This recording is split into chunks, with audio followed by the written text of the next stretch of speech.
Assalamu алейкум, саламатсыздар, урматтуу бак сүйүүчүлөр.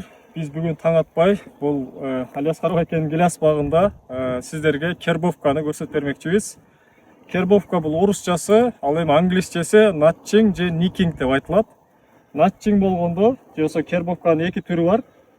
Бирөөсүндө бүчүрдүн үстү тарабынан чыза турган болсок, экинчисинде асты тарабынан чызып көрсөтөбүз. Жакыныраактан көрө турган болсок, көбүнчө үстү жагын чызуу бул тамырдан келе жаткан суу жана сууду эриген азыктарды могул чызылган жерден өйдөн өткөрбөй, ушул жерге жыйылып, топтолуп, бул жердеги бүчүрлөрдүн шак бутактарга айлануусуна жардам берет. Буну натчинг деп коет. Максаты жаңы шак пайда кылуу. Мисалы караңыз, бул даракта күн чыгыш түштүк тараптарында бутактары бар, ал эми шамал болгон тоо тарабында бутактары өрчүбөй калган. Биз ошол жерден дагы балансты теңдеш үчүн бутак чыгарышыбыз керек. Ал үчүн кербовка ишин жасашыбыз керек. Аны бир гана жаз мезгилинде бүчүрлөр ойгонуп баштаганда жасаса эң эффективдүү болот. Ошол үчүн могул бүчүрлөрүңүздөр шишип, кызарып, жашыл болуп, жаңыдан ойгонуп аткан мезгилде жасалганы эң пайдалуу туура мезгил болуп саналат.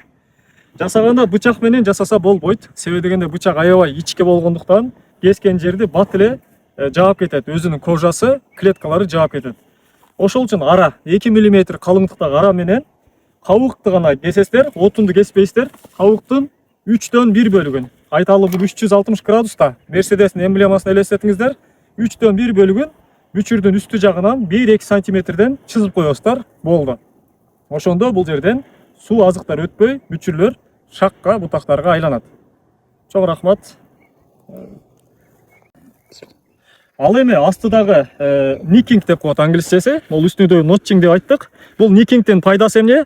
Кээ бир учурда бутактарыбыз күчтүү өсөт. Мисалы бул бутак күчтүү өсүп, жоон болуп турат. Бул бутак ичкерээк, бул экөө салыштырмалуу.